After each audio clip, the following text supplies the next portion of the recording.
ಕೇಳುಗರೆ ಕಾರ್ಯಕ್ರಮಕ್ಕೆ ಆತ್ಮೀಯ ಸ್ವಾಗತ. ಈಗ ನಮ್ಮ ಜೊತೆಗಿದ್ದಾರೆ ಡಾಕ್ಟರ್ ಗಿರೀಶ್ ಪಿ ಎನ್ ಅವರು. ಇವರು ಎಜೆ ವೈದ್ಯಕೀಯ ಕಾಲೇಜು ಮಂಗಳೂರು ಇಲ್ಲಿನ ಚರ್ಮ ರೋಗ ವಿಭಾಗದ ಮುಖ್ಯಸ್ಥರಾಗಿದ್ದಾರೆ. ಡಾಕ್ಟರೇ, ಕಾರ್ಯಕ್ರಮಕ್ಕೆ ಸ್ವಾಗತ. ನಮಸ್ತೆ. ಡಾಕ್ಟ್ರೇ, ಈಗ ಇವತ್ತಿನ ವಿಷಯ ಇರುವಂತಹದ್ದು ನಮ್ಮ ಮುಖದ ಮತ್ತು ಕೂದಲಿನ ಆರೈಕೆ ಬಗ್ಗೆ. ಈಗ ಈ ಮುಖದ ಆರೋಗ್ಯದ ಬಗ್ಗೆ ನಾವು ಮಾತಾಡಬೇಕಾದ್ರೆ ಇದರ ಒಂದು ಆರೋಗ್ಯ ಎಷ್ಟು ಮುಖ್ಯ ಆಗುತ್ತೆ, ಮತ್ತು ಇದರ ಮೇಲೆ ಪ್ರಭಾವ ಬೀರುವಂತಹ ಅಂಶಗಳು ಏನೆಲ್ಲ ಇವೆ? ಮುಖದ ಆರೋಗ್ಯ ನೋಡಿದರೆ ನಮ್ಮ ವಯಸ್ಸಿನ ಮೇಲೆ ಹೋಗ್ತದೆ. ಟೀನೇಜ್ ಅಂದರೆ ಹದಿಹರೆಯದವರು 20ರಿಂದ 40, 50, 60 ವಯಸ್ಸಿನ ಮೇಲೆ ಮುಖದ ಆರೈಕೆ ವ್ಯತ್ಯಾಸ ಆಗ್ಬೋದು. ದ್ರವ ರೂಪದಲ್ಲಿ ಬರುವಂಥದ್ದು, ಎಣ್ಣೆಯ ಗ್ರಂಥಿಯಿಂದ ಮುಖದ ಮೇಲೆ ಬರುವಂಥದ್ದು ಸಣ್ಣ ಪ್ರಾಯದಲ್ಲಿ ಜಾಸ್ತಿ, ಹದಿಹರೆಯದ ವಯಸ್ಸಲ್ಲಿ ಹೆಚ್ಚಿರ್ತದೆ. ಹಾಗೆ ಮುಖವನ್ನು ತೊಳೆಯುವಂಥದ್ದು, ಮುಖವನ್ನು ಸೋಪಿನಿಂದ ತೊಳೆಯುವಂಥದ್ದು ಅಥವಾ ಫೇಸ್ ವಾಶ್ನಿಂದ ತೊಳೆಯುವಂಥದ್ದು ಸ್ವಲ್ಪ ಹೆಚ್ಚಿನ ಪ್ರಮಾಣದಲ್ಲಿ ಬೇಕಾಗ್ಬೋದು ಸಣ್ಣ ವಯಸ್ಸಿನಲ್ಲಿ. ಪ್ರಾಯ ಹೆಚ್ಚಾಗ್ತಾ ಇದ್ದಾಗೆ ಒಂದು 50, 60, 70 ಅಷ್ಟು ಮುಖವನ್ನು ತೊಳೆಯುವಂಥ ಅಗತ್ಯ ಬರೋದಿಲ್ಲ. ಹಾಗೆ ಒಂದೇ ವಸ್ತುವಲ್ಲಿ ಮುಖ ತೊಳೆಯುವಂಥದ್ದು ಅಥವಾ ಎಲ್ಲ ವಯಸ್ಸಿಗೆ ಆಗುವಂಥ ವಸ್ತುಗಳು ಅಂತೇಳಿ ಹಾಗೆಂತ ಇಲ್ಲ. ಆದರೆ ಸಣ್ಣ ಪ್ರಾಯದಲ್ಲಿ 1-2 ಸಲ ಹೆಚ್ಚು ಬೇಕಾಗ್ಬೋದು. ವಯಸ್ಸು ಹೆಚ್ಚಾದಾಗೆ ಅಷ್ಟು ಸಲ ಮುಖವನ್ನು ತೊಳೆಯುವಂಥ ಅಗತ್ಯ ಬೀಳಲಿಕ್ಕಿಲ್ಲ. ಈಗ ಇತ್ತೀಚೆಗೆ ನಾವು ನೋಡ್ತಾ ಇದ್ದೇವೆ ಈ ಏರ್ ಕ್ವಾಲಿಟಿ ಬಗ್ಗೆ, ಹಾಗೆಯೇ ಮಾಲಿನ್ಯದ ಬಗ್ಗೆ, ಇವೆಲ್ಲವೂ ಕೂಡ ಮುಖದ ಆರೋಗ್ಯದ ಮೇಲೆ ಪ್ರಭಾವ ಬೀರುತ್ತಾ ಹೇಗೆ? ಹೌದು, ಯಾಕೆಂದರೆ ವಾಹನ ಮಾಲಿನ್ಯದ ಅಥವಾ ಹೊಗೆಯಂಥ ಡಸ್ಟ್ ಪಾರ್ಟಿಕಲ್ಸ್ ಏನು ಹೇಳ್ತೇವೆ, ಡಸ್ಟ್ ಅಥವಾ ಟ್ರಬಲ್ ಬರ್ನಿಂಗ್ ಹೊಗೆಯಂಥ ವಸ್ತುಗಳು ನಮ್ಮ ಮುಖದ ಮೇಲೆ ಸಂದುಗಳಲ್ಲಿ ಹೋಗಿ ಡೆಪಾಸಿಟ್ ಆಗ್ತವೆ ಅಥವಾ ಅಲ್ಲಿ ಸೇರಿಕೊಳ್ತದೆ. ಅದು ಸೇರಿಕೊಂಡ ಮೇಲೆ ಅಲ್ಲಿಗೆ ಇನ್ಫ್ಲಮೇಷನ್ ಅಥವಾ ಉರಿಯೂತ ಸ್ಟಾರ್ಟ್ ಆಗ್ಬೋದು, ತುರಿಕೆ ಆಗುವ ಸಾಧ್ಯತೆಗಳಿದೆ. ಅದು ಸೆನ್ಸಿಟಿವ್ ಸ್ಕಿನ್ ಅಥವಾ ಜಾಸ್ತಿ ರಿಯಾಕ್ಟ್ ಆಗುವಂಥ ಸ್ಕಿನ್ನಲ್ಲಿ ಹೆಚ್ಚು. ಎಲ್ಲರಿಗೆ ತೊಂದರೆ ಆಗಬೇಕಂತಿಲ್ಲ, ಆದರೆ ಸೆನ್ಸಿಟಿವ್ ಸ್ಕಿನ್ ಅವರಿಗೆ, ಅಸ್ತಮ ಇರೋವರಿಗೆ ಚರ್ಮದ ತೊಂದರೆಗಳು ಜಾಸ್ತಿ. ಈ ಪೊಲ್ಯೂಷನಿಂದಾಗಿ ಡೆಫಿನೆಟ್ಲಿ ಸ್ಕಿನ್ ಪ್ರಾಬ್ಲಮ್ ಬರ್ಬೋದು. ಡಾಕ್ಟರ್, ಈಗ ಇನ್ನು ತಾವಾಗಲೇ ಹೇಳಿದ್ರಿ ಫೇಸ್ ವಾಶ್ ಮಾಡುವಂಥದ್ದು ಮುಖ್ಯ, ಮುಖವನ್ನು ತೊಳೆಯುವಂಥದ್ದು ಮುಖ್ಯ ಅಂತ ಹೇಳಿ. ಈಗ ಈ ಮುಖವನ್ನು ತೊಳೆಯುವುದಕ್ಕೆ ಏನಾದರೂ ವಿಧಾನಗಳು ಅಥವಾ ದಿನಕ್ಕೆ ಇಂತಿಷ್ಟೇ ಬಾರಿ ತೊಳಿಬೇಕು ಅಥವಾ ಇದರಿಂದನೇ ತೊಳಿಬೇಕು, ಆ ಥರ ಏನಾದರೂ ಇದೆಯಾ? ಸೋಪ್, ಮೈಗೆ ಹಾಕುವಂಥ ಸಾಬೂನು ಅಥವಾ ಸೋಪಲ್ಲಿ ಮುಖ ತೊಳಿಲಿಕ್ಕೆ ಆಗ್ತದೆ. ಈಗ ಫೇಸ್ ವಾಶ್ ಅಥವಾ ಲಿಕ್ವಿಡ್ ಸೋಪಿನಂಥ ವಸ್ತುಗಳು ಹೆಚ್ಚು ಪ್ರಮಾಣದಲ್ಲಿ ಉಪಯೋಗ ಆಗ್ತಾಯಿದೆ. ಸಣ್ಣ ವಯಸ್ಸಿನವರಿಗೆ ಹೆಚ್ಚಿನ ಪ್ರಮಾಣದಲ್ಲಿ ಅದರ ಬಗ್ಗೆ ಕುತೂಹಲ ಇರ್ತದೆ. 12-13 ವರ್ಷ ಆದ ತಕ್ಷಣ ಸಾಬೂನು ಯೂಸ್ ಮಾಡ್ತಾ ಇದ್ದವರು, ಅಂದರೆ ಬೇಬಿ ಸೋಪ್, ಬೇಬಿ ಸಾಬೂನುಗಳಿಂದ ಅವರು ಆಲ್ರೆಡಿ ಫೇಸ್ ವಾಶಿಗೆ ಶಿಫ್ಟ್ ಆಗ್ತಾರೆ. ಅವರು ಒಟ್ಟಿಗೆ ಇರುವವರಿಗೆ ಸ್ನೇಹಿತರು ಉಪಯೋಗಿಸ್ತಾರೆ, ಹಾಗೆ ನನಗೆ ಫೇಸ್ ವಾಶ್ ಬೇಕು ಅಂತೇಳಿ. ಹಾಗೆ ಸಾಬೂನು ಅಥವಾ ಫೇಸ್ ವಾಶಲ್ಲಿ ತುಂಬ ವ್ಯತ್ಯಾಸ ಆಗಲಿಕ್ಕಿಲ್ಲ. ಸಾಬೂನಲ್ಲಿ ಸ್ವಲ್ಪ ಚರ್ಮ ಒಣಗೋದು ಸ್ವಲ್ಪ ಮಟ್ಟಿಗೆ ಕಡಿಮೆ. ಫೇಸ್ ವಾಶಲ್ಲಿ ಜನರಲಿ ಹೆಚ್ಚಾಗಿ ಫೇಸ್ ಹೆಚ್ಚು ಒಣಗ್ತದೆ. ಅದರ ಸ್ಪೆಷಲ್ ಫೇಸ್ ವಾಶಸ್ ಬರ್ತದೆ, ಅದರಲ್ಲಿ ಸ್ವಲ್ಪ ಒಣಗುವಂಥದ್ದು ಕಡಿಮೆ. ಆದರೆ ಎಷ್ಟು ಬಾರಿ ಮುಖವನ್ನು ತೊಳಿಬೇಕಂತೇಳಿ ಹೇಳುವಂಥದ್ದು ಹೆಚ್ಚಾಗಿ ಎಣ್ಣೆಯ ಪ್ರಮಾಣದಲ್ಲಿ ಹೋಗ್ತದೆ. ಸೋಪಿನ ಕೆಲಸ ಎಂತ, ಎಣ್ಣೆಯನ್ನು ತೆಗೆಯುವಂಥದ್ದು, ಇಟ್ಸ್ ಎ ಸರ್ಫ್ಯಾಕ್ಟೆಂಟ್. ಸೊ ಹೆಚ್ಚು ಎಣ್ಣೆ ಧೂಳು ಆ ಥರದ್ದು ಏನಾದರೂ ಇದ್ದರೆ ಮುಖದಲ್ಲಿ ಒಂದು 2-3 ಬಾರಿ ಮುಖ ತೊಳಿಬೇಕಾಗ್ಬೋದು. ಈಗ ಕ್ಲಾಸ್ ರೂಮ್ಸ್ ಎಲ್ಲ AC, ಸ್ಟಾಫ್ AC, ಎಲ್ಲರೂ ಹೆಚ್ಚಿನವರು AC ಒಳಗೆ ಕೂತ್ಕೊಳ್ತಾರೆ. ಅಷ್ಟು ಬೆವರುದಿಲ್ಲ, ಎಣ್ಣೆ ಬರುವುದಿಲ್ಲ. ಆ ಥರ ಇದ್ದರೆ ದಿನಕ್ಕೆ 1 ಸಲ ಮುಖ ಸಾಬೂನು ಹಾಕಿ ತೊಳೆದ್ರೂ ಸಾಕಾಗ್ತದೆ. ಡಾಕ್ಟರ್, ಇನ್ನು ಈ ಮಾಯ್ಶ್ಚರೈಸರ್ಗಳನ್ನು ಬಳಸೋದನ್ನು ನಾವು ನೋಡ್ತೇವೆ, ಇದು ಎಷ್ಟು ಅಗತ್ಯ ಇರ್ತದೆ? ಮಾಯ್ಶ್ಚರೈಸರ್ ಮುಖದ ಎಣ್ಣೆ ಅಂಶ ಮತ್ತು ಮುಖದ ಮಾಯ್ಶ್ಚರ್ ಕಂಟೆಂಟ್ ಅಥವಾ ತೇವಾಂಶ, ಇದು ಎರಡು ಬೇರೆ ಬೇರೆ. ಮುಖದಲ್ಲಿ ಎಣ್ಣೆ ಗ್ರಂಥಿಯಿಂದ ತಯಾರಾಗಿ ಹೊರಕ್ಕೆ ಚರ್ಮದ ಮೇಲೆ ಬರ್ತದೆ. ಅದರಿಂದ ನಂತರ ಬೆವರು ಅಥವಾ ಸ್ವೆಟ್ಟಿಂದಾಗಿ ನಮ್ಮ ಸ್ವೆಟ್ಟಿನ ಒಳಗೆ ಲ್ಯಾಕ್ಟಿಕ್ ಆ್ಯಸಿಡ್ ಇರ್ತದೆ, ಒಂದು ಲ್ಯಾಕ್ಟಿಕ್ ಆಮ್ಲ ಇದೆ. ಅದರಿಂದಾಗಿ ಸ್ಕಿನ್ ಸಾಫ್ಟಾಗಿ ಮೆತ್ತಗೆ ಆಗಿರ್ತದೆ. ಆ ಲ್ಯಾಕ್ಟಿಕ್ ಆ್ಯಸಿಡ್ನ ಕಂಟೆಂಟ್ ಎಷ್ಟು ನಮ್ಮ ಮುಖ ಬೆವರ್ತದೆ ಅಷ್ಟು ಚರ್ಮ ಮೆದುವಾಗಿರ್ತದೆ, ಮತ್ತು ಎಣ್ಣೆಯಿಂದ ಅದು ಆ ನೀರು ಅಥವಾ ಲ್ಯಾಕ್ಟಿಕ್ ಆ್ಯಸಿಡನ್ನು ಹೊರಗೆ ಹೋಗಲಿಕ್ಕೆ ಬಿಡೋದಿಲ್ಲ. ಸೊ ನ್ಯಾಚುರಲ್ ಆಗಿ ಬೆವರುವಂಥ ಪ್ರದೇಶದಲ್ಲಿ, ಅಂದರೆ ಬಿಸಿಯಾಗಿ ಬೆವರುವಂಥ ಹ್ಯುಮಿಡಿಟಿ ಇರುವ ಪ್ಲೇಸಸ್ಸಲ್ಲಿ ನಾವು ತುಂಬ ಮಾಯ್ಶ್ಚರೈಸರ್ನ ಉಪಯೋಗಿಸುವ ಅಗತ್ಯ ಇರುವುದಿಲ್ಲ. ಆದರೆ ತುಂಬ ಚಳಿಯಾಗಿರುವಂಥಲ್ಲಿ, ಒಣ ಪ್ರದೇಶ, ಒಣ ಗಾಳಿ ಇರುವಂಥ ಪ್ರದೇಶ, ಅಥವಾ ಇಡೀ ಬೆಳಿಗ್ಗೆಯಿಂದ ರಾತ್ರಿಯವರೆಗೆ AC ಕೂತ್ರೆ, ಅಂದರೆ ರಿಲೇಟಿವ್ ಹ್ಯುಮಿಡಿಟಿ ಅಂತೇಳಿ ನಾವು ಇರುವಂಥ ಪ್ರದೇಶದಲ್ಲಿ ಹ್ಯುಮಿಡಿಟಿ ತೇವಾಂಶ ಕಮ್ಮಿ ಇದ್ದರೆ ಆವಾಗ ಮಾಯ್ಶ್ಚರೈಸರ್ ಬೇಕಾಗ್ಬೋದು. ಈಗ ಈ ಮಾಯಿಶ್ಚರೈಸರ್ ಅನ್ನುವಂಥದ್ದು ನಾವೀಗ ಹೊರಗಡೆ ತಗೊಂಡ ಪ್ರಾಡಕ್ಟ್ಗಳನ್ನೇ ಬಳಸಬೇಕಾಗ್ತದೆ ಅಥವಾ ಮನೆಯಲ್ಲಿ ಏನಾದರೂ ಮಾಡಿ ಬಳಸಬಹುದಾ? ಮಾಯಿಶ್ಚರೈಸರ್ ತುಂಬ ವಸ್ತುಗಳಲ್ಲಿ ಇರ್ತದೆ. ಹೆಚ್ಚಾಗಿ ನಮ್ಮ ಮನೆಯಲ್ಲಿರುವಂಥದ್ದು ಎಣ್ಣೆ ವಸ್ತುಗಳು, ತೆಂಗಿನ ಎಣ್ಣೆ, ಬೇರೆ ಎಂತಾದರೂ ಎಣ್ಣೆಗಳು ಅಥವಾ ನ್ಯಾಚುರಲ್ ಐಟಮ್ಸನ್ನು ಯೂಸ್ ಮಾಡ್ತಾರೆ. ಆದರೆ ಸಣ್ಣ ವಯಸ್ಸಲ್ಲಿ, ಅಂದರೆ ಇದು ಹದಿಹರೆಯದ ವಯಸ್ಸಲ್ಲಿ ಎಣ್ಣೆಯ ಪ್ರಮಾಣ ಜಾಸ್ತಿ ಇರುವ ಕಾರಣ ಎಣ್ಣೆ ಇರುವಂಥ ಮಾಯಿಶ್ಚರೈಸರ್ ಹಾಕಿದರೆ ಮುಖದಲ್ಲಿ ಮೊಡವೆ ಮತ್ತು ಹೊಟ್ಟಿನಂಶ, ಅಂದರೆ ಡ್ಯಾಂಡ್ರಫ್, ತಲೆ ಹೊಟ್ಟು ಹೇಗಿರುತ್ತದೋ ಹಾಗೆ ಮುಖದಲ್ಲಿ ಸಹ ಡ್ಯಾಂಡ್ರಫ್ ಬರ್ತದೆ. ಆ ತೊಂದರೆಗಳು ಹೆಚ್ಚು ಕಾಣಿಸ್ಕೊಳ್ಬೋದು. ಮಾಯಿಶ್ಚರ್ನ ಕಂಟೆಂಟ್ ಅಥವಾ ತೇವಾಂಶ ಹೆಚ್ಚಾದಾಗೆ ಫಂಗಸ್ ಬೆಳೆಯುವುದು ಜಾಸ್ತಿ, ಮತ್ತು ಕೂದಲಿದು ಬುಡ ಅದರಿಂದಾಗಿ ಬ್ಲಾಕ್ ಆಗ್ತದೆ, ಅಂದರೆ ಎಣ್ಣೆ ಹೊರಗೆ ಬರದಂತ ಆಗ್ತದೆ, ಅದರಿಂದಾಗಿ ಮೊಡವೆ ಬರ್ಬೋದು. ಹಾಗೆ ಎಲ್ಲ ಮಾಯಿಶ್ಚರೈಸರ್ ಹದಿಹರೆಯರಿಗೆ ಅಷ್ಟು ಉಪಯೋಗ ಆಗೋದಿಲ್ಲ, ಅಂದರೆ ಹೆಚ್ಚು ತೊಂದರೆ ಆಗ್ಬೋದು. ಬಟ್ 40-50 ದಾಟಿದ ಮೇಲೆ ಸ್ವಲ್ಪ ಮಟ್ಟಿಗೆ ಸಣ್ಣ ಪ್ರಮಾಣದಲ್ಲಿ ಎಣ್ಣೆ ಹಾಕಿದರೆ ಏನಾಗದಿರ್ಬೋದು. ಹಾಗೆ ವಯಸ್ಸಿನ ಮೇಲೆ ಮಾಯಿಶ್ಚರೈಸರನ್ನು ಮತ್ತು ಅವರು ಇರುವಂಥ ಪ್ರದೇಶದಲ್ಲಿ ಮಾಯಿಶ್ಚರೈಸರನ್ನು ಆಯ್ಕೆ ಮಾಡಿಕೊಳ್ಬೋದು. ಡಾಕ್ಟರ್, ಹಾಗೆ ಈಗ ಸಾಮಾನ್ಯವಾಗಿ ಬಿಸಿಲಿಗೆ ಹೋಗುವಾಗ ಈ ಸನ್ಸ್ಕ್ರೀನ್ ಲೋಷನ್ಗಳನ್ನು ಹಚ್ಚೋದನ್ನು ನೋಡ್ತೇವೆ. ಇದು ಎಷ್ಟರ ಮಟ್ಟಿಗೆ ಉಪಯುಕ್ತ ಮತ್ತು ಇದರಿಂದ ಏನಾದರೂ ಸಮಸ್ಯೆಗಳು ಇದೆಯಾ?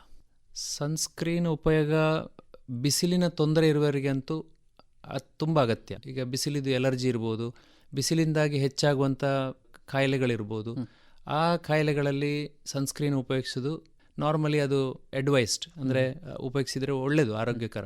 ನಾನು ಆಡಲಿಕ್ಕೆ ಹೋಗ್ತೇನೆ, ನನ್ನ ಕಲರ್ ಕಪ್ಪಾಗ್ತಾ ಉಂಟು, ನಂದು 2 ಕಲರ್ ಶೇಡ್, ಅಂದರೆ ಬಿಳಿ ಕಲರಿಂದ ನಮ್ಮ ಚರ್ಮದ ಕಲರ್ ಚೇಂಜ್ ಆಗ್ತಾ ಉಂಟು, ನನಗೆ ನೋಡಲಿಕ್ಕೆ ಸರಿ ಆಗೋದಿಲ್ಲ.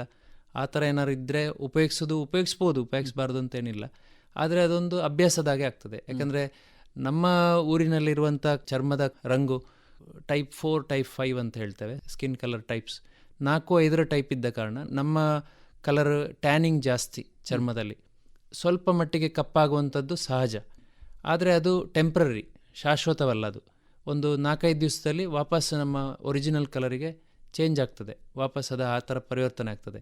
ಹಾಗೆ ಉಳಿಸಬೇಕು, ನನಗೆ ಯಾವಾಗಲೂ ಬೆಳ್ಳಗಿರಬೇಕು, ಸ್ವಲ್ಪ ಸಹ ಕಪ್ಪಾಗಬಾರ್ದು, ಹಾಗಿದ್ದರೆ ನೀವು ಲಿಬರಲ್ ಆಗಿ ಯೂಸ್ ಮಾಡ್ಬೋದು. ಆದರೆ ನಮಗೆ ಸೂರ್ಯನ ಕಿರಣಗಳು ಮೈಗೆ ತಾಗುವಂಥದ್ದು ಸ್ವಲ್ಪ ಮಟ್ಟಿಗೆ ಕಡಿಮೆ ಆಗುತ್ತೆ. ಈಗ ವಿಟಮಿನ್ ಡಿಯ ಕಮ್ಮಿ ಆಗುವ ಸಮಯದಲ್ಲಿ ನಾವು ಡಿಸೈಡ್ ಮಾಡಬೇಕು, ನಮ್ಮ ಮೇಲೆ ಡಿಸಿಷನ್ ಇರೋದು, ಸನ್ಸ್ಕ್ರೀನ್ ನಾವು ಉಪಯೋಗಿಸ್ಬೇಕಾ ಬೇಡವಾ ಅಂತ. ಏಜಿಂಗ್ ಆಗಿ ಆಗ್ತದೆ. ಮತ್ತು ಸನ್ನಿಂದ ತುಂಬ ಬಿಸಿಲಿಗಿರುವಂಥಲ್ಲಿ, ಈಗ ಬೀಚಿನ ಹತ್ತಿರ, ಸಮುದ್ರದ ಪಕ್ಕ ಇರುವಂಥದ್ದು, ಸ್ವಿಮ್ಮಿಂಗ್ ಪೂಲ್ನ ಹತ್ತಿರ ತುಂಬ ಲೈಟ್ ರಿಫ್ಲೆಕ್ಷನ್, ಬೆಳಕು ಹೆಚ್ಚಿರುವಲ್ಲಿ ಸನ್ಸ್ಕ್ರೀನ್ ಉಪಯೋಗಿಸಿದರೆ ಉಪಯುಕ್ತ ಅದು. ಆದರೆ ನಿತ್ಯಕ್ಕೂ ಉಪಯೋಗಿಸ್ಬೇಕಂತೇಳಿ ಹೇಳುವಂಥದ್ದು ಡಿಬೇಟೇಬಲ್. ಅಂದರೆ ಹೆಲ್ದಿ ಪರ್ಸನ್, ಈಗ ನಾರ್ಮಲ್ ಎಲ್ಲರಂತೆ ಇರುವಂಥವನು, ಎಲ್ಲರೂ ನಾರ್ಮಲಿ ಆರೋಗ್ಯವಂತ ಮನುಷ್ಯ ಉಪಯೋಗಿಸ್ಬೇಕಾ ಅಂತ ಹೇಳೋದಕ್ಕೆ ನಾವೇ ಅದನ್ನು ಡಿಸೈಡ್ ಮಾಡಬೇಕು. ಈಗ ಹಾಗೆಯೇ ಈ ನೈಟ್ ಕ್ರೀಮನ್ನು ಬಳಸ್ತಾರೆ, ಇದನ್ನು ಯಾರು ಬಳಸಬೇಕು ಡಾಕ್ಟ್ರೆ? ನೈಟ್ ಕ್ರೀಮ್ ಹೆಚ್ಚಾಗಿ 40ರ ನಂತರ ಹೇಗೆ ದೃಷ್ಟಿ ಕಮ್ಮಿ ಆಗ್ತದ, ಅದೇ ರೀತಿ ಚರ್ಮದಲ್ಲಿ ರಿಂಕಲ್ಸ್ ಅಥವಾ ಫೋಲ್ಡ್ಸ್ ಬರಲಿಕ್ಕೆ ಶುರುವಾಗ್ತದೆ. ರಿಂಕಲ್ಸ್ 40ರ ನಂತರ ಕಾಮನ್. ಆವಾಗ ಮುಖದ ಆರೈಕೆಯ ಬಗ್ಗೆ ಸ್ವಲ್ಪ ಮಟ್ಟಿಗೆ ಅವರಿಗೆ ಅವೇರ್ನೆಸ್ ಬರ್ತದೆ. ಅಂದರೆ ಅಲ್ಲಿವರೆಗೆ ಮುಖ ನಮ್ಮೊಟ್ಟಿಗೆ ಇರ್ತದೆ, ಏನೋ ಅಂತ ದೊಡ್ಡ ಸಮಸ್ಯೆ ಇಲ್ಲ, ಬರೀ ಮಾಯಿಶ್ಚರೈಸರ್ ನೆನೆಸ್ತಾ ಇರ್ತಾರೆ. ಆವಾಗ 40ರ ನಂತರ ರಿಂಕಲ್ಸ್ ಬರುವಾಗ ಆವಾಗ ಏನಾದರೂ ಬೇಕು, ಮಾಯಿಶ್ಚರೈಸರ್ ಬೇಕು, ನೈಟ್ ಹಚ್ಚೋದು ಏನೋ ಹಾಕಿದರೆ ನನಗೆ ಇನ್ನೂ ವಯಸ್ಸಾಗಲಿಕ್ಕಿಲ್ಲ, ನಾನು ಇದೇ 40ರಾಗೆ 60-70ರಲ್ಲೂ ಕಾಣ್ಬೋದು ನನ್ನನ್ನು ಅಂತ ಹೇಳುವಂಥ ಒಂದು ಭಾವ ಇರ್ತದೆ. ಆದರೆ ಬರೀ ಮಾಯಿಶ್ಚರೈಸರ್ ಅಥವಾ ಬರೀ ಸನ್ಸ್ಕ್ರೀನ್ ಹಾಕಿದ ತಕ್ಷಣ ನಮ್ಮ ವಯಸ್ಸೇನು ನಿಲ್ಲಕ್ಕಿಲ್ಲ. ಬರೀ ಮುಖದ ಚರ್ಮದಲ್ಲಿ ಮಾತ್ರ ನಮ್ಮ ವಯಸ್ಸೇನು ಕಾಣೋದಲ್ಲ, ಇಡೀ ಮೈಯ ಎಲ್ಲ ಅಂಗಾಂಗಗಳು ವಯಸ್ಸಾಗ್ತಾನೆ ಹೋಗ್ತದೆ. ಒಂದು ಸ್ವಲ್ಪ ಮಟ್ಟಿಗೆ ಮುಂದೂಡ್ಬೋದು ವಯಸ್ಸಾಗುವಂಥದ್ದು, ನೆರಿಗೆ ಆಗುವಂಥದ್ದು. ಹಾಗೆ ನೈಟ್ ಕ್ರೀಮ್ಸ್ ಅಥವಾ ನೈಟ್ ಮಾಯಿಶ್ಚರೈಸರ್ ಅಂತ ಏನು ಹೇಳ್ತಾರೆ, ಪ್ರಾಡಕ್ಟ್ಸ್ಗಳ ಅವೈಲಬಿಲಿಟಿ ಇದೆ. ಸ್ವಲ್ಪ ಮಟ್ಟಿಗೆ ಏಜಿಂಗ್ ಆಗೋದು ಅಥವಾ ರಿಂಕಲ್ಸ್ ಆಗೋದನ್ನು ಮುಂದೂಡ್ಬೋದು, ಬಟ್ ನಿಲ್ಲಿಸ್ಲಿಕ್ಕಂತೂ ಆಗೋದಿಲ್ಲ. ಡಾಕ್ಟ್ರೆ, ಹಾಗೆ ಈ ಆಹಾರ ಪದ್ಧತಿಗಳು ನಮ್ಮ ಮುಖದ ತ್ವಚೆಯ ಆರೋಗ್ಯದ ಮೇಲೆ ಪ್ರಭಾವ ಬೀರುತ್ತಾ? ಆಹಾರ ಪದ್ಧತಿಗಳು ಖಂಡಿತವಾಗಿಯೂ ಪರಿಣಾಮ ಬೀರ್ತದೆ. ಯಾಕೆಂದರೆ 3 ಹೊತ್ತು ಒಳ್ಳೆಯ ಆಹಾರ ಮತ್ತು ಹದ ಮಿತಿಯಲ್ಲಿ ಫ್ರೂಟ್ಸ್, ಹಣ್ಣುಗಳನ್ನು ಸೇವಿಸಿದರೆ ಮುಖದ ಆರೋಗ್ಯಕ್ಕೆ ತುಂಬ ಉಪಯುಕ್ತ. ಅದರ ಬದಲು 4 ಸಲ 5 ಸಲ ಬ್ರೇಕ್ಫಾಸ್ಟ್ ಸ್ಕಿಪ್ ಮಾಡಿ ಬರೀ ಲಂಚ್ ತಿನ್ನೋದು, ನೈಟಿಗೆ ಬರೀ ಫ್ರೂಟ್ಸ್ ತಿನ್ನೋದು, ಈ ಥರ ವ್ಯತ್ಯಾಸ ಮಾಡಿದರೆ ಮುಖದ ಕಾಯಿಲೆಗಳು ಅಥವಾ ಮುಖದ ಚರ್ಮದ ತೊಂದರೆಗಳು ಬರ್ಬೋದು. ಹಾಗೆ ನಾರ್ಮಲ್ ಆಗಿ ಉಪಯೋಗಿಸುವಂಥ ಮೂರು ಬಾರಿ ತಿನ್ನುವ ಆಹಾರದ ಪದ್ಧತಿ ಮಿತವಾಗಿ ತಿಂದರೆ ಆರೋಗ್ಯಕ್ಕೆ ಒಳ್ಳೆಯದೇ, ಚರ್ಮದ ಆರೋಗ್ಯಕ್ಕೂ ಕೂಡ. ಡಾಕ್ಟ್ರೆ, ಈಗ ಇನ್ನು ಈ ಕೂದಲಿನ ಆರೈಕೆ ಬಗ್ಗೆ ಮಾತಾಡೋದಾದರೆ, ಈ ಕೂದಲಿನ ಆರೈಕೆ ಇವತ್ತಿನ ಕಾಲದಲ್ಲಿ ಕೂದಲಿಗೆ ಬರುವಂತಹ ಆರೋಗ್ಯ ಸಮಸ್ಯೆಗಳು ಏನೆಲ್ಲ? ಕೂದಲಿನ ಉದುರುವಿಕೆ ಎಲ್ಲರಿಗೆ ದೊಡ್ಡ ಸಮಸ್ಯೆ. ಎಷ್ಟೇ ವಯಸ್ಸಾದರೂ, ಒಂದು 18 ವರ್ಷದ ಹುಡುಗಿಯಿಂದ ಹಿಡಿದು 50-60 ವರ್ಷದವರಿಗೂ ಸರ್ವೇ ಸಾಮಾನ್ಯವಾದ ತೊಂದರೆ ಅಂದರೆ ಕೂದಲು ಉದುರುವಿಕೆ ಜ್ವರ ಅಥವಾ ಏನಾದರೂ ಆರೋಗ್ಯ ಸಮಸ್ಯೆಯಿಂದ ಆಗಿರ್ಬೋದು, ಅಥವಾ ಹೆರಿಡಿಟ್ರಿಯಾಗಿ ಅಂದರೆ ವಂಶಪಾರಂಪರ್ಯವಾಗಿ ಬರುವಂಥ ಕೂದಲು ಉದುರುವಂಥದ್ದು, ಎದುರಿನ ಭಾಗದಿಂದ ಕೂದಲು ತೆಳುವಾಗುವಾಗ ಎಲ್ಲರಿಗೂ ಸಮಸ್ಯೆ ಅಂತ ಅನಿಸ್ತದೆ.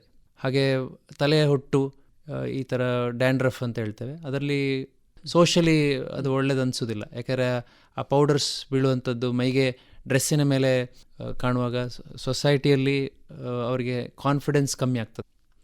ಡಾಕ್ಟ್ರೆ, ಈಗ ತಲೆ ಸ್ನಾನದ ಬಗ್ಗೆ ಮಾತಾಡೋದಾದರೆ, ಸಾಮಾನ್ಯವಾಗಿ ತಲೆ ಸ್ನಾನ ಅನ್ನುವಂತಹದ್ದು ನಾವು ಎಷ್ಟು ಅಂತರದಲ್ಲಿ ಮಾಡಬೇಕಾಗುತ್ತೆ? ಅಂದರೆ ವಾರದಲ್ಲಿ ಆಗಿರ್ಬೋದು, ದಿನದಲ್ಲಿ ಇದು ಪ್ರತಿದಿನ ಮಾಡಬೇಕಾ, ಅಥವಾ ವಾರದಲ್ಲಿ 1 ದಿವಸವ 2 ದಿವಸವ, ಇದು ಹೇಗೆ ನಿರ್ಧಾರ ಆಗುತ್ತೆ?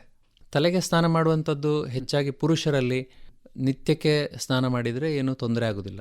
ಯಾಕೆಂದರೆ ಕೂದಲು ಸಣ್ಣ ಇರ್ತದೆ, ಕೂದಲನ್ನು ಒಣಗಿಸಲಿಕ್ಕೆ ಅಂಥ ಕಷ್ಟ ಏನಿರುವುದಿಲ್ಲ. ಆದರೆ ಮಹಿಳೆಯರಲ್ಲಿ ಕೂದಲು ಉದ್ದ ಇರ್ತದೆ, ಸಣ್ಣ ವಯಸ್ಸಲ್ಲಿ ಅಂದರೆ 20, 25, 30 ಆ ವಯಸ್ಸಲ್ಲಿ ತಲೆಯನ್ನು ಒದ್ದೆ ಮಾಡಿದರೆ ಒಣಗಿಸಲಿಕ್ಕೆ ಸ್ವಲ್ಪ ಸಮಯ ಬೇಕಾಗ್ತದೆ. ಅಷ್ಟು ಸಮಯ ನಮ್ಮ ಹತ್ರ ಇಲ್ಲದಿದ್ದರೆ ವಾರದಲ್ಲಿ 2 ಅಥವಾ 3 ಬಾರಿ ತಲೆ ಸ್ನಾನ ಮಾಡಿದರೆ ಸಾಕಾಗ್ತದೆ. ಬಾಕಿ ಕೂದಲು ಸಣ್ಣ ಇದ್ದರೆ ನಿತ್ಯಕ್ಕೆ ತಲೆ ಸ್ನಾನ ಮಾಡಿದರೆ ಏನೂ ತೊಂದರೆ ಇಲ್ಲ. ಈಗ ಮತ್ತೊಂದು ಬಹಳ ಮುಖ್ಯ ಪ್ರಶ್ನೆ ಅಂತ ಹೇಳಿದರೆ, ಈಗ ತಲೆಗೆ ಸೋಪನ್ನು ಬಳಸಬೇಕು ಅಥವಾ ಶ್ಯಾಂಪೂವನ್ನು ಬಳಸಬೇಕು? ಸೋಪ್ ಮತ್ತು ಶ್ಯಾಂಪೂ ಅಲ್ಲಿ ವ್ಯತ್ಯಾಸ ಅಂತ ಹೇಳಿದರೆ ನೀರಿನ ಮೇಲೆ ಹೋಗ್ತದೆ. ಗಡಸು ನೀರು ಅಥವಾ ಹಾರ್ಡ್ ವಾಟರ್ ಅಂತೇಳಿ ನಾವೇನು ಹೇಳ್ತೇವೆ, ಆ ಹಾರ್ಡ್ ವಾಟರ್ ಇದ್ದರೆ ಸಾಬೂನಲ್ಲಿ ನೊರೆ ಬರೋದಿಲ್ಲ. ಸಾಫ್ಟ್ ವಾಟರ್ ಅಥವಾ ವೆಲ್ ವಾಟರ್, ರಿವರ್ ವಾಟರ್, ಇದರಲ್ಲಿ ಸೋಪ್ ಮತ್ತು ಶ್ಯಾಂಪೂ ಅಲ್ಲಿ ಒಂದೇ ರೀತಿ ನೊರೆ ಅಥವಾ ಫೋಮ್ ಬರ್ತದೆ. ತಲೆಯಲ್ಲಿ ಸ್ನಾನ ಮಾಡುವಾಗ ನಮಗೆ ನೊರೆ ಬರದಿದ್ದರೆ ಸ್ನಾನ ಮಾಡಿದಾಗ ಆಗೋದಿಲ್ಲ. ಸೊ ಗಡಸು ನೀರು ಅಥವಾ ಹಾರ್ಡ್ ವಾಟರ್ ಇದ್ದರೆ ಶ್ಯಾಂಪೂವೇ ಉಪಯೋಗಿಸಬೇಕು, ಸೋಪ್ ಕೆಲಸ ಮಾಡೋದಿಲ್ಲ. ಸಾಫ್ಟ್ ವಾಟರ್ ಅಥವಾ ಈಗ ಕೋಸ್ಟಲ್ ಏರಿಯಾದಲ್ಲಿ ನೀರು ಸಾಫ್ಟ್ ಆಗಿದ್ದರೆ, ನೊರೆ ಬರೋದಿದ್ದರೆ ಸೋಪು ಶ್ಯಾಂಪೂಗೆ ಏನು ವ್ಯತ್ಯಾಸ ಇಲ್ಲ. ಅಂದರೆ ನೊರೆ ಬರುವಂಥದ್ದು ಮುಖ್ಯ ಅಷ್ಟೇ. ಡಾಕ್ಟ್ರೆ, ಈಗ ಹೇಳಿದರೆ ವಯಸ್ಸಾದ ಹಾಗೆ ಕೂದಲಿನ ಬಣ್ಣ ಬದಲಾಗೋಕ್ಕೆ ಪ್ರಾರಂಭ ಆಗುತ್ತೆ. ಆ ಸಂದರ್ಭದಲ್ಲಿ ಡೈಗಳನ್ನು ಬಳಸ್ತಾರೆ. ಈ ಡೈಗಳನ್ನು ಬಳಸುವಂಥದ್ದು ಕೂದಲಿನ ಆರೋಗ್ಯದ ಮೇಲೆ ಪರಿಣಾಮ ಬೀರುತ್ತಾ? ಡೈಯಲ್ಲಿ 2 ವಿಧಾನ. ಒಂದು ಟೆಂಪರರಿ ಡೈ ಅಥವಾ ಮೆಹಂದಿ ಸೊಪ್ಪಿನ ಹಾಕಿ ಪೇಸ್ಟ್ ಮಾಡಿ ಹಾಕುವಂಥದ್ದು ಟೆಂಪರರಿ ಡೈ ಅಥವಾ ನ್ಯಾಚುರಲ್ ಡೈ. ಎರಡನೇದು artificial or chemical or permanent dye. ಅದರಲ್ಲಿ 2 ಲಿಕ್ವಿಡ್ ಇರ್ತದೆ. 2 ಲಿಕ್ವಿಡನ್ನು ಮಿಕ್ಸ್ ಮಾಡಿ 10 ನಿಮಿಷ ಹಾಕಿದರೆ ತೊಳೆಯುವಂಥದ್ದು, 10 ನಿಮಿಷದಲ್ಲಿ ಒಳ್ಳೆ ಕಪ್ಪು ಕಲರ್ ಬರುವಂಥದ್ದು. ಕೆಮಿಕಲ್ ಡೈಸಲ್ಲಿ ಕೂದಲು ಒಂದನೇದು ರಫ್ ಅಥವಾ ದೊರಗಾಗ್ತದೆ. ನಾರ್ಮಲಿ ನಮ್ಮ ಕೂದಲು ಮೆತ್ತಗೆ ಇರ್ತದೆ, ಅದು ದೊರಗಾಗ್ತದೆ. ಆಮೇಲೆ ಏನು ತೊಂದರೆ ಆಗದಿದ್ದರೆ ಬೇಕಾದವರು ಉಪಯೋಗಿಸ್ಬೋದು. ಆದರೆ ಎಲರ್ಜಿ ಅಥವಾ ಇನ್ಫ್ಲಮೇಷನ್, ಎಲರ್ಜಿ, ಎಕ್ಸಿಮಾ ಎಲ್ಲ ಇರುವವರಿಗೆ ಒಂದು ಸಲ ಹೇರ್ ಡೈಯದ್ದು ಎಲರ್ಜಿ ಶುರುವಾದರೆ, ಅಂದರೆ ತುರಿಕೆ, ನೀರು ಬರುವಂಥದ್ದು, ಮುಖ ಊದ್ಕೊಳ್ಳೋದು, ಈ ಥರ ಇದ್ದವರು ಉಪಯೋಗಿಸದಿದ್ದರೆ ಒಳ್ಳೆಯದು. ಯಾಕೆಂತ ಹೇಳಿದರೆ ದೇಹ ಶುರುವಿಗೆ ಹೇರ್ ಡೈ ಬೇಡ ಅಂತ ಹೇಳ್ತದೆ, ಅಂದರೆ ಅದರಲ್ಲಿರುವ ಕಪ್ಪು ಕಲರಿಗೆ. ಮತ್ತು ಹಳದಿ ಕಲರು, ಕೆಂಪು ಕಲರು, ನಾವು ತಿನ್ನುವಂಥ ಆಹಾರ ವಸ್ತುಗಳಲ್ಲಿರುವ ಕಲರ್ಗಳು ಅಥವಾ ರಂಗುಗಳು, ಅದಕ್ಕೆ ರಿಯಾಕ್ಷನ್ ಬಂದರೆ, ಅದಕ್ಕೆ ಬಾಡಿ ಬೇಡ ಅಂತ ಹೇಳಿದರೆ ನಮಗೆ ಹೊರಗೆ ಊಟ ಮಾಡೋದು ಕಷ್ಟ. ಡಾಕ್ಟರ್, ಈಗ ಸಾಂಪ್ರದಾಯಿಕ ಪದ್ಧತಿ ಒಂದೇನು ಅಂತ ಹೇಳಿದರೆ ತಲೆಗೆ ಎಣ್ಣೆ ಹಚ್ಚುವಂಥದ್ದು. ಸೊ ಇದರಿಂದ ಏನಾದರೂ ಲಾಭ ಇದೆಯಾ, ಅನುಕೂಲ ಇದೆಯಾ? ಎಣ್ಣೆ ಕೆಲಸ ಕಂಡೀಷ್ನಿಂಗ್ ಎಫೆಕ್ಟ್. ಈಗ ನಮಗೆ ಮಾರುಕಟ್ಟೆಯಲ್ಲಿ ಕಂಡೀಷ್ನರ್ ಅಂತೇಳಿ ಸಿಗ್ತದೆ. ಕಂಡೀಷ್ನರ್ ಬರುವ ಯುಗದಿಂದ ಮೊದಲು ತೆಂಗಿನೆಣ್ಣೆ ಇತ್ತು. ತೆಂಗಿನೆಣ್ಣೆಯ ಪ್ರಥಮ ಕೆಲಸ ಏನಂತ ಹೇಳಿದರೆ ಹೇರ್ ಕಂಡೀಷನಿಂಗ್, ಅಂದರೆ ಕೂದಲನ್ನು ಕಪ್ಪಾಗಿ ಮೆತ್ತಗೆ ಆಗಿ ಇಡುತ್ತೆ. ಸೊ ಎಣ್ಣೆಯ ಮೇನ್ ಫಂಕ್ಷನ್ ಅಥವಾ ಕೆಲಸ ಏನಂತ ಹೇಳಿದರೆ ಕೂದಲನ್ನು, ಅದನ್ನು ಮೆತ್ತಗೆ ಆಗಿ ಬ್ರೈಟ್ ಅಥವಾ ಶೈನಿಂಗ್ ಆಗಿರುವಂಥ ಕೂದಲನ್ನು ಇಡ್ತದೆ. ತಲೆಗೆ ಹಚ್ಚಬೇಕಂತೇಳಿ ಏನಿಲ್ಲ, ತಲೆಯ ಚರ್ಮಕ್ಕೆ ಹಚ್ಚಬೇಕಂತಿಲ್ಲ, ಬಟ್ ಕೂದಲಿಗೆ ಹಚ್ಬೋದು, ಹಚ್ಚಿ ಸ್ನಾನ ಮಾಡ್ಬೋದು. ಅದು ಒಳ್ಳೆಯದೇ ಆರೋಗ್ಯಕ್ಕೆ. ಡಾಕ್ಟರ್, ಹಾಗೆ ಇತ್ತೀಚೆಗೆ ಏನಾಗ್ತಾ ಇದೆ ಅಂತ ಹೇಳಿದರೆ, ತೀರಾ ಸಣ್ಣ ವಯಸ್ಸಲ್ಲೇ ಕೂದಲು ಬೆಳ್ಳಗಾಗೋದನ್ನು ಕಾಣ್ತಾ ಇದ್ದೇವೆ. ಇದಕ್ಕೆ ಏನೆಲ್ಲ ಕಾರಣಗಳು? ಬೆಳ್ಳಗೆ ಆಗೋದಕ್ಕೆ ನಿರ್ದಿಷ್ಟವಾದ ಕಾರಣಗಳಂತ ಇಲ್ಲ, ಆದರೆ ಸಣ್ಣ ವಯಸ್ಸಲ್ಲಿ ಹೆರಿಡಿಟ್ರಿ ಅಥವಾ ವಂಶಪಾರಂಪರವಾಗಿರ್ಬೋದು, ನಮ್ಮ ಲೈಫ್ ಸ್ಟೈಲ್ ಅಥವಾ ನಿತ್ಯದ ವಸ್ತುಗಳಿಂದಾಗಿ ಆಗ್ಬೋದು. ಈಗ ಬೆಳಿಗ್ಗೆ ಏಳುವಂಥದ್ದು ಲೈಫ್ ಸ್ಟೈಲ್ ಅಂತ ಹೇಳಿದರೆ, ಈಗ ಯಾವ ಟೈಮಿಗೆ ಹೇಳ್ತೇವೆ, ಏನು ತಿಂತೇವೆ, ಪೊಲ್ಯೂಷನ್ನು, ಹೊರಗಡೆ ವಸ್ತುಗಳಿಗೆ. ಸೊ ಸ್ಪೆಸಿಫಿಕ್ ಆಗಿ ಇಂಥದ್ದೇ ಕಾರಣ ಅಂತೇಳಿ ಇಲ್ಲ. ಸ್ವಲ್ಪ ಕೆಲವರಿಗೆ ಕಾಪರ್ ಡೆಫಿಷಿಯನ್ಸಿ ಇರ್ಬೋದು, ಕಾಪರ್ ಮೆಟಲ್ಸ್ ಡೆಫಿಷಿಯನ್ಸಿ ಇದ್ದರೆ ಬರ್ಬೋದು. ವಿಟಮಿನ್ಸ್ ಕೊರತೆ ಆದರೆ ಬರ್ಬೋದು, ಕ್ಯಾಲ್ಶಿಯಂ ಪೆಂಟೊಥೆನೇಟ್ ಅಂತೇಳಿ ವಿಟಮಿನ್ B5, ಹಾಗೆ ನಾನಾ ರೀತಿಯಲ್ಲಿ ಬರ್ಬೋದು. ಹಾಗೆ ತೊಂದರೆ ಆದರೆ ವೈದ್ಯರನ್ನು ಸಂಪರ್ಕಿಸಿ, ಚರ್ಮ ರೋಗದ ತಜ್ಞರಿಗೆ ಅಥವಾ ಕೂದಲಿನ ತಜ್ಞರಿಗೆ ತೋರಿಸಿ ಯಾವುದರಿಂದ ಬೆಳ್ಳಗೆ ಆಗ್ತದೆ ಅಂತೇಳಿ ಕನ್ಸಲ್ಟ್ ಮಾಡ್ಬೋದು. ಇದು ರಿವರ್ಸಿಬಲ್ ಇರ್ತದ? ಸಣ್ಣ ವಯಸ್ಸಲ್ಲಿ ಆಗುವಂಥದ್ದು ರಿವರ್ಸಿಬಲ್ ಇರ್ತದೆ. 18-20 ವರ್ಷದ ಒಳಗೆ ಒಂದು 6 ತಿಂಗಳಿಂದ ಆದರೆ ಅದಕ್ಕೆ ರಿವರ್ಸ್ ಮಾಡುವಂಥ ಹಚ್ಚುವ ಔಷಧಿಗಳು ಈಗ ಅವೈಲೇಬಲ್. ಡಾಕ್ಟರ್, ಈಗ ಹಾಗೇನೆ ಕೆಲವೊಬ್ಬರು ಏನು ಮಾಡ್ತಾರೆ, ಈ ಹೇರ್ ಸ್ಟ್ರೇಟ್ನಿಂಗ್ ಮಾಡ್ತಾರೆ ಅಥವಾ ಕರ್ಲಿಂಗ್ ಮಾಡ್ತಾರೆ. ಸೊ ಈ ರೀತಿಯಾದ ಬೇರೆ ಬೇರೆ ಮೆಥಡ್ಗಳನ್ನು ಮಾಡ್ತಾ ಇರ್ತಾರೆ. ಇದು ಕೂದಲಿನ ಆರೋಗ್ಯದ ಮೇಲೆ ಪ್ರಭಾವ ಬೀರ್ತದೆ. ಯಾಕೆಂತ ಹೇಳಿದರೆ, ನಮಗೆ ಎಲ್ಲರ ತಲೆಯಲ್ಲಿ ಕೂದಲಿನ ಶೇಪ್ಸ್ ಅಥವಾ ಆಕಾರ ಒಂದೇ ರೀತಿ ಇರುವುದಿಲ್ಲ. ಒಬ್ಬೊಬ್ಬರಿಗೆ ನೇರವಾಗಿರ್ತದೆ, ಕೆಲವರಿಗೆ ಸ್ವಲ್ಪ ಕರ್ಲಿ ಅಥವಾ ವೇವಿ ಇರ್ತದೆ. ಅದನ್ನು ನಾವು ಇನ್ನೊಂದು ರೀತಿ ಆಗಬೇಕಿದ್ರೆ, ಅಂದರೆ ನೇರ ಇರುವವರಿಗೆ ಕರ್ಲಿ ಇರುವಂಥದ್ದು, ಕರ್ಲಿ ಇರುವವರಿಗೆ ನೇರ ಇರುವಂಥದ್ದು, ನಾವು ಅದನ್ನು ಬದಲಿಸಬೇಕಿದ್ರೆ ಅದನ್ನು ಸ್ಟ್ರಾಂಗ್ ಕೆಮಿಕಲ್ ಹಾಕಿ ಒಂದು ಅರ್ಧ-ಮುಕ್ಕಾಲು ಗಂಟೆ ಕೂತ ಮೇಲೇ ಅದು ತಿರುಗುದು. ಇದು ಯಾವ ರೀತಿ ಸೆಟ್ ಮಾಡಬೇಕು, ಯಾವ ರೀತಿ ಚೇಂಜ್ ಮಾಡಬೇಕು, ಅದರ ಶೇಪ್ ಆ್ಯಂಡ್ ಸ್ಟ್ರಕ್ಚರ್. ಹಾಗೆ ಚೇಂಜ್ ಮಾಡಿದ ಮೇಲೆ ಕೂದಲಿನ ಬುಡದಲ್ಲಿರುವ ಚರ್ಮಕ್ಕೆ ತೊಂದರೆ ಆಗಿಯೇ ಆಗುತ್ತೆ. ಸೊ ಒಂದು 6 ತಿಂಗಳಿಂದ 1 ವರ್ಷದವರೆಗೆ ಚರ್ಮ ಒಣಗಿರ್ಬೋದು, ಡ್ಯಾಂಡ್ರಫ್ ಅಥವಾ ತಲೆಹೊಟ್ಟು ಬರ್ಬೋದು, ತುರಿಕೆ ಆಗ್ಬೋದು. ಅದರಿಂದ ಹೆಚ್ಚು ಕೂದಲಿನ ಸ್ಟ್ರೆಂಗ್ತ್ ಅಥವಾ ಅದರ ಗಟ್ಟಿತನ ಕೊಡುವಂಥ ಕೆಪ್ಯಾಸಿಟಿ, ಅದರ ಸ್ಟ್ರೆಂಗ್ತ್ ಹೋಗಿರ್ತದೆ. ಸೊ ಕೂದಲು ವೇಗವಾಗಿ ತುಂಡಾಗ್ಬೋದು, ಪ್ರೆಷರಿಗೆ ಅಷ್ಟು ತಾಳುವ ಶಕ್ತಿ ಇಲ್ಲದಿರ್ಬೋದು. ಡಾಕ್ಟರ್, ಹಾಗೆ ಸಾಮಾನ್ಯವಾಗಿ ಈ ನಮ್ಮ ಕೂದಲಿನ ಆರೈಕೆಗೆ ಬಳಸುವಂತಹ ಕೆಲವು ಆಯುರ್ವೇದಿಕ್ ಪ್ರಾಡಕ್ಟ್ಗಳನ್ನು ನೋಡ್ತೇವೆ. ಇದರಲ್ಲಿ ಯಾವುದೇ ಸೈಡ್ ಇಫೆಕ್ಟ್ ಇರಲ್ಲ ಅಂತ ಹೇಳ್ತಾರೆ. ಇದು ಎಷ್ಟರ ಮಟ್ಟಿಗೆ ಸತ್ಯ ಡಾಕ್ಟ್ರೆ? ಆಯುರ್ವೇದಿಕ್ ಪ್ರಾಡಕ್ಟ್ಸ್ ಹೆಚ್ಚಾಗಿ ಏನು ತೊಂದರೆ ಆಗದಿರ್ಬೋದು, ಆದರೆ ನ್ಯಾಚುರಲ್ ವಸ್ತುಗಳಿಗೆ ಎಲರ್ಜಿ ಇರಬಾರ್ದು ಅಂತ ಏನಿಲ್ಲ. ಎಲರ್ಜಿ ಈಗ ನಾವು ನಿತ್ಯಕ್ಕೆ ಉಪಯೋಗಿಸುವಂಥ ವಸ್ತುಗಳೀಗ ನೀರುಳ್ಳಿದು ಎಣ್ಣೆ ಬರ್ತದೆ. ಎಲರ್ಜಿ ಆಗುವಂಥದ್ದು ಎಲ್ಲ ವಸ್ತುಗಳಿಗೆ ಎಲರ್ಜಿ ಆಗ್ಬೋದು. ತಿನ್ನುವುದಕ್ಕೆ ಎಲರ್ಜಿ ಆಗುತ್ತೆ, ಆಲೂಗಡ್ಡೆಗೆ ಎಲರ್ಜಿ ಆಗ್ತದೆ, ಟೊಮೆಟೊಕ್ಕೆ ಎಲರ್ಜಿ ಆಗ್ತದೆ. ತಿನ್ನುವಂಥ ವಸ್ತುಗಳಿಗೆ ಎಲರ್ಜಿ ಆದರೆ ಹಚ್ಚುವ ವಸ್ತುಗೆ ಎಲರ್ಜಿ ಆಗಬಾರ್ದು ಅಂತ ಏನಿಲ್ಲ. ಆಗದೇ ಇದ್ದರೆ ಒಳ್ಳೆಯದೇ, ಆದರೆ ಆಗುವವರು ಜಾಗೃತೆ ವಹಿಸಬೇಕಾಗ್ಬೋದು. ಡಾಕ್ಟರ್, ಈಗ ಇತ್ತೀಚೆಗೆ ಏನಾಗ್ತಾ ಇದೆ ಒಂದು ಟ್ರೆಂಡ್ ಅಂತ ಹೇಳಿದ್ರೆ, ಈ ಸೋಷಿಯಲ್ ಮೀಡಿಯಾದಲ್ಲಿ ವಿಶೇಷವಾಗಿ ರೀಲ್ಸ್ಗಳಲ್ಲೆಲ್ಲ ಮುಖಕ್ಕೆ ಅಥವಾ ಕೂದಲಿಗೆ ಸಂಬಂಧಿಸಿದ ಪ್ರಾಡಕ್ಟ್ಗಳನ್ನು ಪ್ರಮೋಷನ್ ಮಾಡ್ತಾ ಇರ್ತಾರೆ. ಇಂತಹ ಪ್ರಾಡಕ್ಟ್ಗಳನ್ನು ಜನರು ಖರೀದಿಸಬಹುದಾ? ಇದು ಎಷ್ಟು ಸೇಫ್? ಸೋಷಿಯಲ್ ಮೀಡಿಯಾ ಈಗ ನಮ್ಮ ಅಂಗವಾಗಿದೆ, ಇದನ್ನು ಬಿಡುವ ಹಾಗಿಲ್ಲ. ಸೋಷಿಯಲ್ ಮೀಡಿಯಾ ನಮಗೆ ಉಪಯುಕ್ತವಾದ ಮಾಹಿತಿ ಕೊಡ್ತದೆ, ಆದರೆ ಅದು ಉಪಯುಕ್ತ ಹೌದಾ ಅಲ್ವಾ ಅಂತೇಳಿ ನಾವು ಅದನ್ನು ಡಿಸೈಡ್ ಮಾಡಬೇಕಾಗ್ತದೆ. ಅದರಲ್ಲಿ ಬರುವಂಥ ಏನು ಕಂಟೆಂಟ್ ಇದೆ, ಏನದರ ಮಾಹಿತಿಗಳಿದೆ, ಅದು ಹೇಗೆ ಸತ್ಯ, ಏನದು ವಿಷಯ, ಅದರ ಮಾಹಿತಿ ಕೊಡ್ತಾ ಇರೋದು ಯಾರು, ಅವರು ಕ್ವಾಲಿಫೈಡಾ ಅಥವಾ ಆ ಮಾತಾಡುವ ವಿಷಯಕ್ಕೆ ಅದರ ಬಗ್ಗೆ ಅವರಿಗೆ ಅರಿವು ಇದೆಯಾ, ಅದರ ಬಗ್ಗೆ ನಾವು ಮೊದಲಾಗಿ ತಿಳ್ಕೊಳ್ಬೇಕಾಗ್ತದೆ. ಅದರ ನಂತರ ಅವರು ಮಾಹಿತಿ ಕೊಡುವಂಥ ವಸ್ತುಗಳು ಸರಿ ಇದೆಯಲ್ವಾ ಅಂತೇಳಿ ನಮ್ಗೆ ಪರೀಕ್ಷೆ ಮಾಡಬೇಕಾಗ್ಬೋದು. ಆದರೆ ಅದಕ್ಕೆ ನನಗೆ ಅನಿಸೋದು, ಚರ್ಮರೋಗ ಅಥವಾ ಕೂದಲಿನ ಆರೋಗ್ಯ ಕೊಡುವಂಥ ವೈದ್ಯರ ಹತ್ರ ಅವರು ಸಂಪರ್ಕಿಸಿ ಅವರಿಗೆ ಆ ವಸ್ತುಗಳು ಉಪಯುಕ್ತ ಹೌದಾ ಅಲ್ವಾ ಅಂತೇಳಿ ತಿಳ್ಕೊಳ್ಳೋದು ಮುಂಚೆ ಅಗತ್ಯ ಅಂತೇಳಿ ನನ್ನ ಅನಿಸಿಕೆ. ಓಕೆ ಡಾಕ್ಟ್ರೇ, ಹಾಗೆ ಕಡೆಯದಾಗಿ ನಮ್ಮ ಕೇಳುಗರಿಗೆ ಈ ಆರೋಗ್ಯದ ಬಗ್ಗೆ, ವಿಶೇಷವಾಗಿ ಮುಖದ ಮತ್ತು ಕೂದಲಿನ ಆರೋಗ್ಯದ ಬಗ್ಗೆ ಒಂದು ಕಿವಿ ಮಾತು ಹೇಳೋದಾದ್ರೆ ಏನು ಹೇಳ್ತೀರಾ? ಈಗ ಸೋಷಿಯಲ್ ಮೀಡಿಯಾ ಆಗಲಿ, ನಮ್ಮ ಕೈಯಲ್ಲಿರುವಂಥ ಮೊಬೈಲ್ ಎಲ್ಲ ವಸ್ತುಗಳನ್ನು ತಿಳಿಸುವಂಥ ಕಾಲ ಇದು. ನಮಗೆ ಬೇಕಾದರೂ ಬೇಡದಿದ್ದರೂ ಎಷ್ಟು ಇನ್ಫಾರ್ಮೇಷನ್ ಬೇಕಾದರೂ ಒಂದೇ ಸೆಕೆಂಡಲ್ಲಿ ಸಿಗುವಂಥ ಕಾಲ.